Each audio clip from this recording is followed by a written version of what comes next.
Hola, ¿qué tal? El día de hoy les voy a hablar de un valor que muy pocos entienden.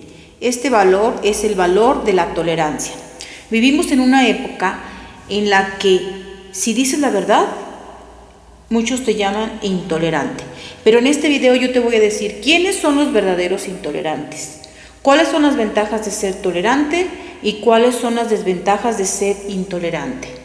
¿Sabías que puedes perder lo ya ganado por ser intolerante? Así que quédate hasta el final de este video porque yo te voy a decir cómo puedes conservar lo ya ganado y de qué forma la intolerancia te lleva a perder una relación, un trabajo, una amistad.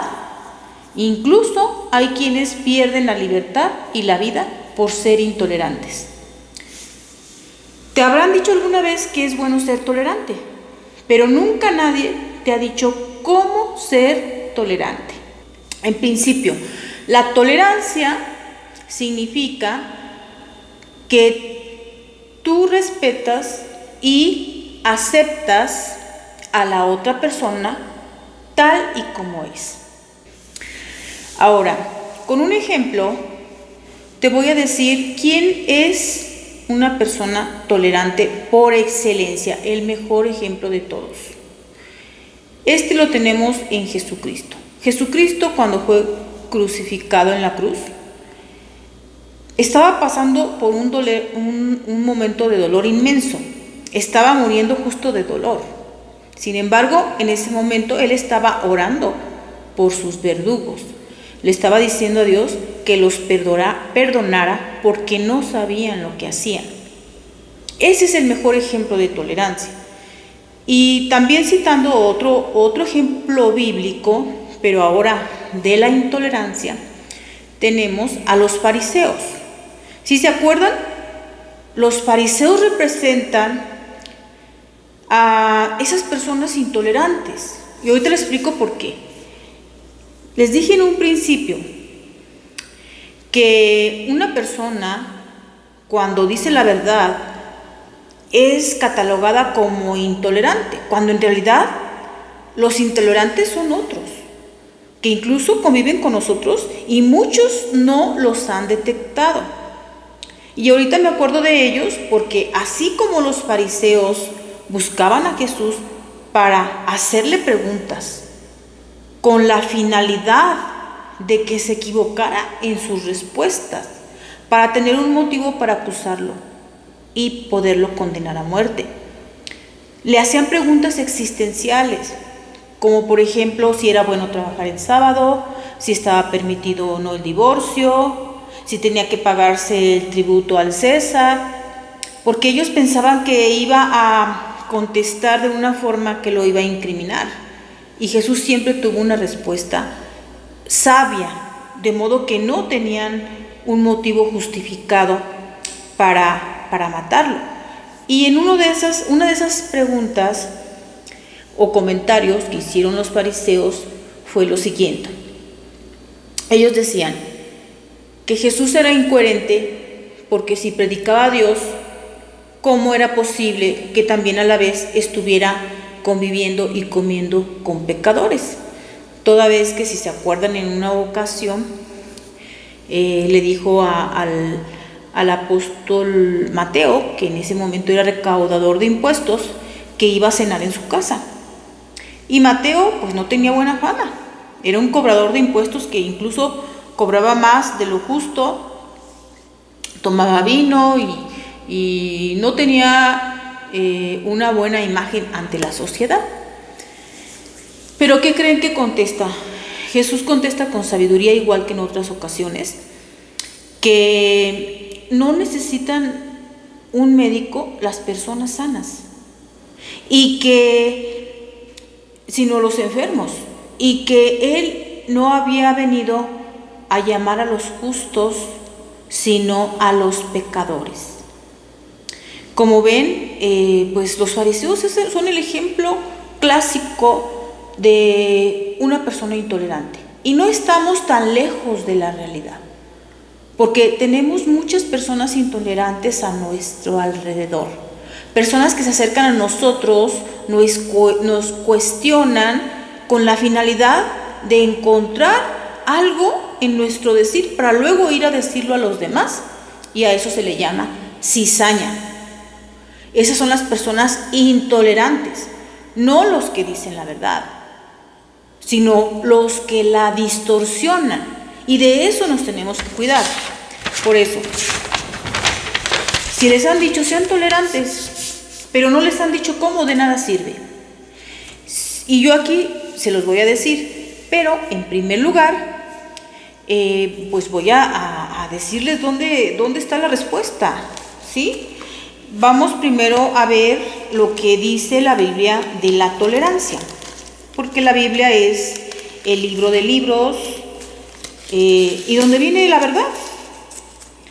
No nos compliquemos, Dios no nos dejó tan desamparados, nos dejó un libro donde podemos encontrar la verdad y la respuesta a las preguntas existenciales. Y si ustedes no tienen tiempo o ganas de leer la Biblia, aquí estoy yo para compartirla con ustedes, que ya la he leído 3 veces. Y cada vez que la leo, le encuentro cosas diferentes en las que no había reflexionado antes. En Efesios 4:2 dice: así pues, yo, el prisionero por amor al Señor, les ruego que, como corresponde a la vocación a la que han sido llamados, se comporten con gran humildad, amabilidad y paciencia, aceptándose mutuamente con amor. El segundo y último pasaje bíblico que habla de la tolerancia es Colosenses 3:13 y 23.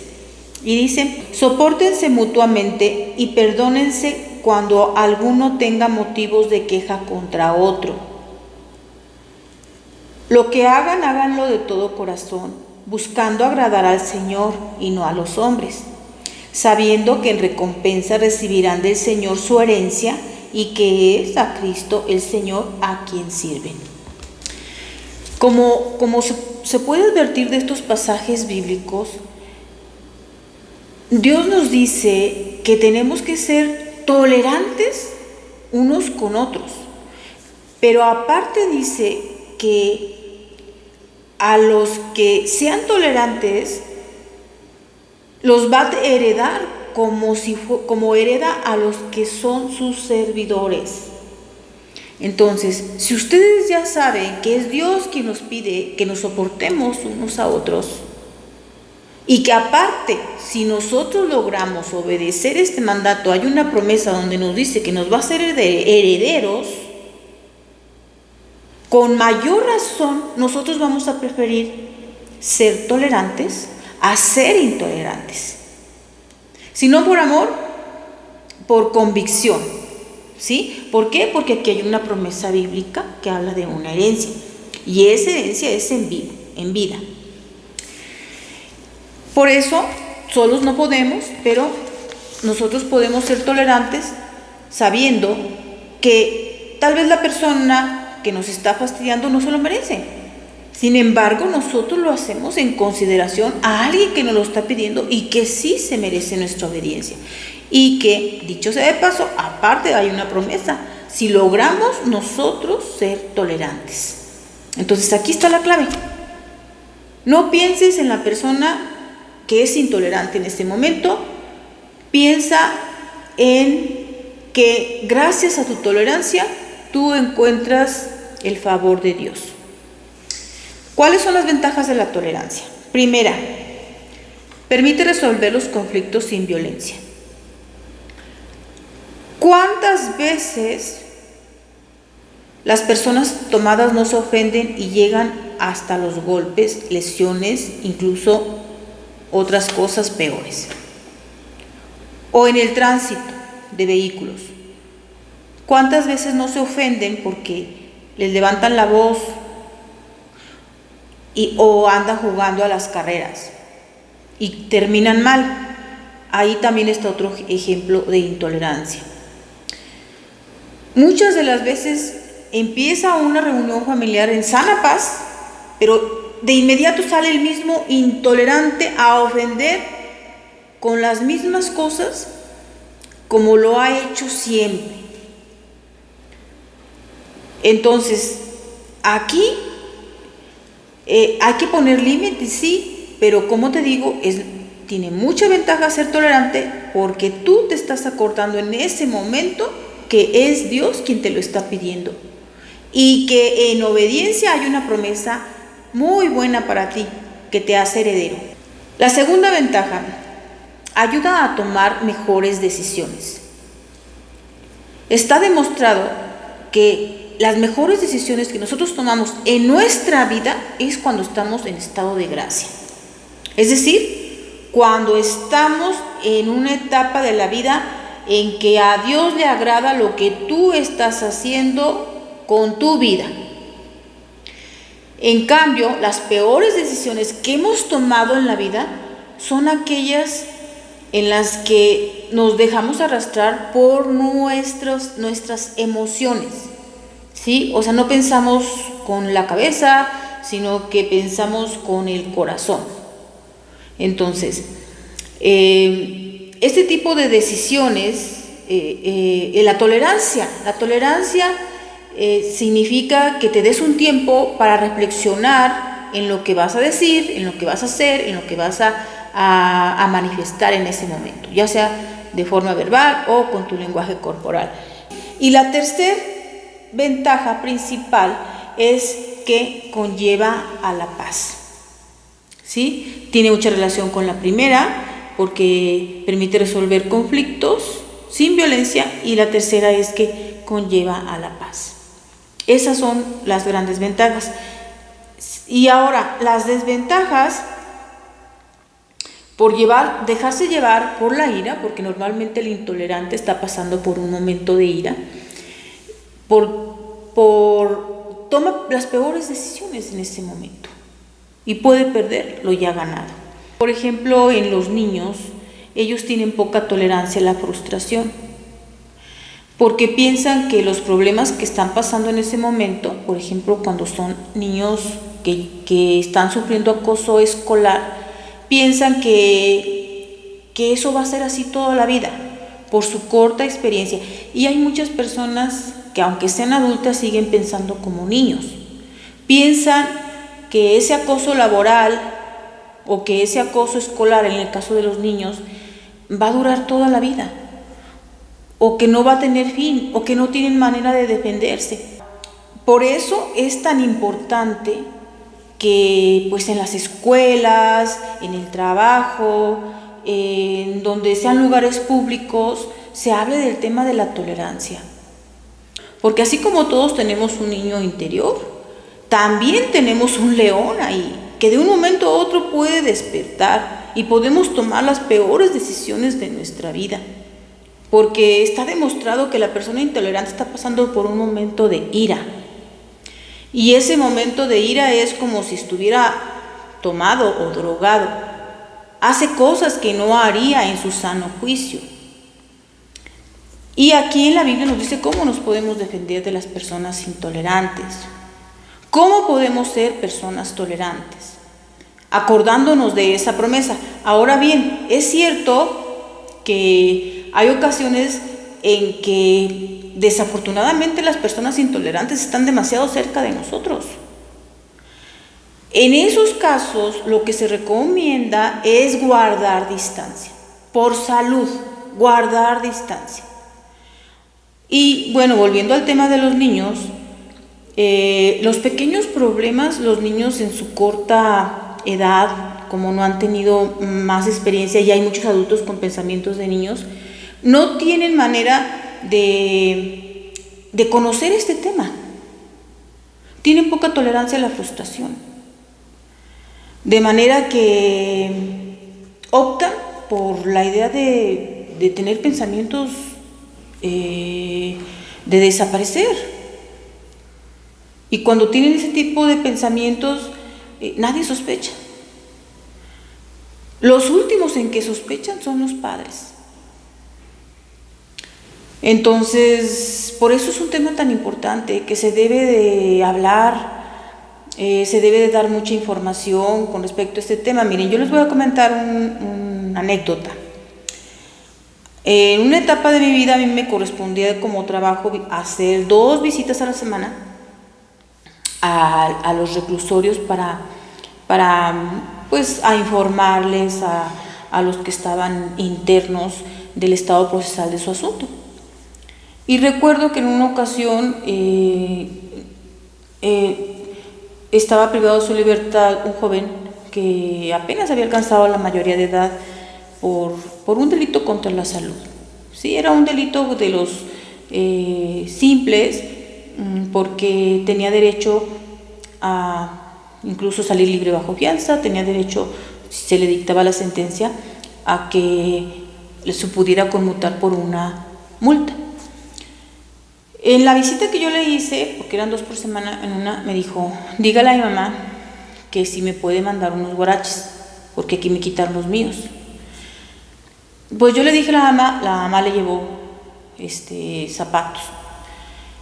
Y luego en la siguiente visita, porque yo iba 2 veces y la señora iba una vez a la semana, y a visitar a su hijo, y a mí me iba a visitar de otro día. Le dije, oiga, vi a su hijo y ahora me dijo que por favor le llevara dinero, que porque ahí adentro se lo habían quitado. Entonces, comentando esto, entre Ministerio Público, juez y defensa, en este caso yo era la defensa, llegamos los 3 a una conclusión. Dijimos, para ayudar a este joven, yo tengo que desistirme de la etapa probatoria, lo cual pues no era algo muy normal, al contrario, un defensor no puede desistirse en perjuicio de su defendido de la etapa probatoria. Pero nosotros habíamos llegado a este consenso. El defensor se desiste de su etapa probatoria. El Ministerio Público no va a apelar la decisión del juez. Y el juez, como hubo un desistimiento de etapa probatoria, va a dictar la sentencia de inmediato, porque nos vamos a ahorrar esa etapa de procedimiento. Entonces, cuando se dicta la sentencia, el juez le dicta una sustitución de pena de prisión por una multa. Y yo, como defensora, voy a darle la buena noticia al interno. Y le dije, mijo, ya te tengo una buena noticia, tu asunto ya está resuelto, a la hora que quieras se puede tramitar la sustitución de la pena de prisión por una multa y te vas. Y me dijo, ¿ya para qué? Ya maté uno aquí adentro. ¿Cómo que ya mataste uno aquí adentro? ¿Por qué lo matabas? Pues porque me quitó mis zapatos. Y yo le dije, oye, pero ¿crees que unos zapatos valgan la pena de matar a una persona? Dijo, no, abogada, lo que pasa es que esta persona, cuando yo llegué me violó, y luego me quitó mis guaraches, y luego me quitó mi dinero, y luego me quitó mis zapatos. Y ya cuando me quitó mis zapatos, esa fue la gota que derramó el vaso. Entonces, si se fijan, aquí está un ejemplo de la intolerancia. El chico fue tolerante mucho tiempo, pero faltando 1 minuto para las 12, perdió su ayuno y ya no pudo salir de allí, porque entró por un delito menor, pero se quedó por un delito mayor, en donde la pena de prisión mínimamente son 30 años. Entonces, como pueden ver, así de grande es de importante la tolerancia. Y con este ejemplo de que implicó la libertad de una persona, también puede implicar hasta la vida. Porque volviendo al caso de los niños, ellos en su corta edad, y a los que piensan como niños, porque hay muchos, quiero que sepan, incluso la mayoría de las personas adultas que abren la puerta falsa, que deciden desaparecer, son personas adultas, pero que tienen un pensamiento de niños. En sus pensamientos está que no hay salida a su problema, que ese problema nunca va a terminar. Y los pequeños problemas los hacen grandes. Y ni siquiera tienen la opción de pensar, voy a comentarlo con este o con esta persona para que me ayude. Ni siquiera acatan a hacer eso, porque sienten que están solos en eso y sienten que es normal que les esté pasando eso y siente que eso no va a cambiar. Cuando todo en la vida tiene solución excepto la muerte. Las personas que son intolerantes y que están pensando en hacer daño a otra persona es porque o tienen envidia, o tienen miedo, o tienen un espíritu maligno dentro de ellos. Entonces, lo que debemos de hacer es primero conocer qué es la tolerancia y cómo nos puede beneficiar y cómo podemos defendernos de una persona intolerante, ¿sí? Y a eso vamos con este tema. Y nos conviene, si pueden, por favor, compartir este video con sus seres queridos, con sus familiares, porque sí es muy importante que todos nos involucremos en el cuidado de los niños y de las personas que piensan como niños, para dejarles saber que pues hay muchas personas intolerantes, libres, que incluso no saben ni tienen idea del daño que están haciendo a los demás, pero que no estamos solos, que Dios está de nuestra parte y que Él tiene una promesa para nosotros si nosotros logramos soportarnos unos a otros. Si no se lo merece el que se está portando mal con nosotros, pero sí Dios, y en honor a Él, y más aún que haya una promesa de regreso, ¿sí? Bueno, entonces, ¿cómo podemos ser tolerantes? Número 1, cuando te enfrentes con una persona intolerante o que tú mismo estés perdiendo la paciencia con alguien que, oye, no se equivoca una vez, sino una docena de veces, o que te traicionan, o que de frente hablan muy bien de ti y nomás se dan la media vuelta y de espaldas y ya están hablando todas las cosas malas de ti, ¿sí? Entonces, nosotros lo que tenemos que hacer en esos momentos es, como luego dicen, contar hasta 10. Contar hasta 10 no significa literal que van a agarrarse contando 1, 2, 3, sino que se van a dar un tiempo para pensar por qué la otra persona está siendo intolerante, qué le duele, de qué tiene miedo, cuál es su envidia, qué relación tiene con Dios, cómo está su vida actual, ¿vive en gracia o vive en pecado? Piensen en todo eso. Y también piensen en cuál es la actitud que deben adoptar en ese momento.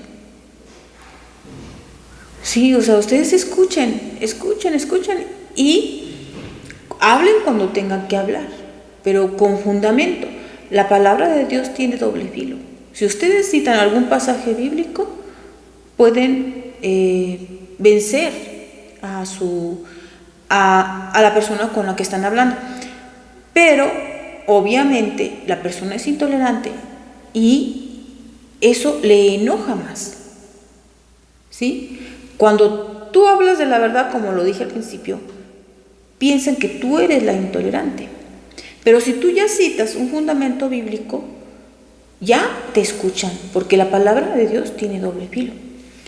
Ahora, yo para decirte, el segundo paso para ser tolerante, voy a necesitar obviamente leer un pasaje bíblico que es Mateo 12, 43, 45. Dice: cuando un espíritu impuro sale del hombre, anda por lugares áridos buscando descanso, y al no encontrarlo, dice, regresaré a mi casa, de donde salí. Al llegar, la encuentra deshabitada, barrida y arreglada. Entonces va y toma consigo otros 7 espíritus peores que él, y se instalan allí, con lo que la situación final de este hombre es peor que la del principio.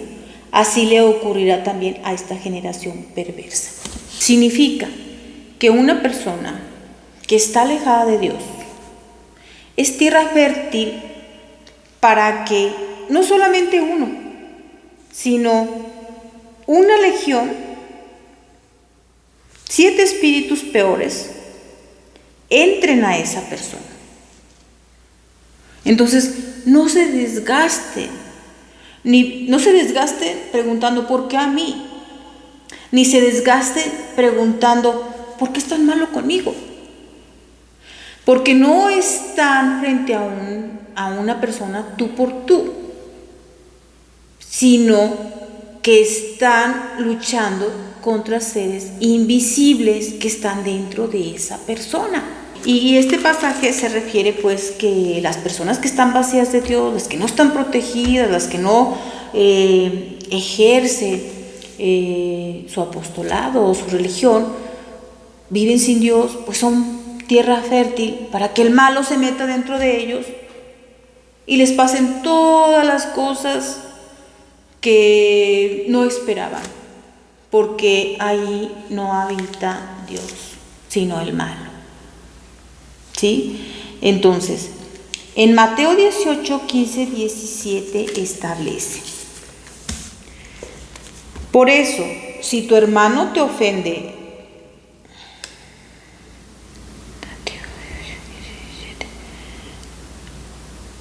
ve y llámale la atención a solas.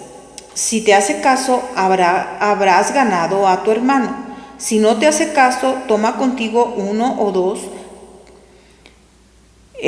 para cualquier asunto se resuelva en presencia de 2 o 3 testigos. Si no les hace caso a ellos, díselo a la comunidad, y si no hace caso ni siquiera a la comunidad, considéralo como un pagano o como uno que recauda impuestos para Roma. Entonces, aquí te dice que, pues como primera opción es decirle a la persona: oye, me estás ofendiendo y no quiero que lo sigas haciendo. Y si no lo hace, pues ya busca ayuda. Aquí dice que se lo digas en frente de 3 testigos. Y si no, pues que pidas ayuda a la comunidad. Y si de plano no, dice, considéralo como un pagano.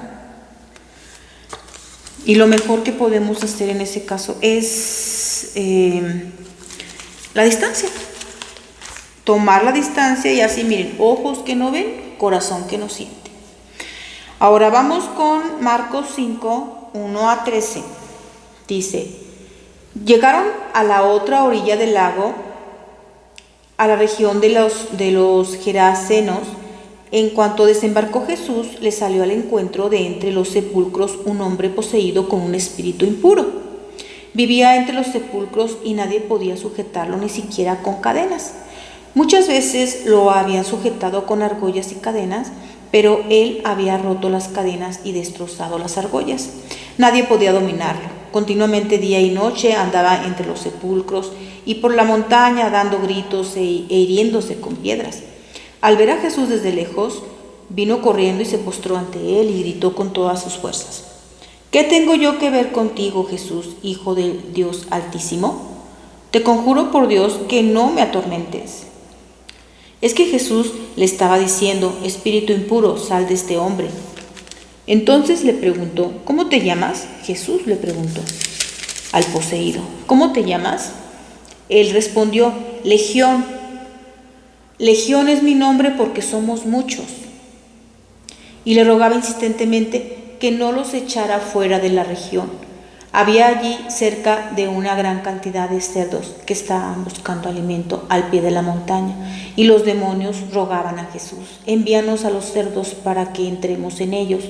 Les permitió Jesús, y los espíritus impuros salieron para entrar en los cerdos, que se lanzaron al lago desde lo alto del barranco, y los cerdos, que eran unos 2000, se ahogaron en el lago. Como ven, aquí está la prueba. A veces no luchamos contra personas de carne y hueso, sino contra una legión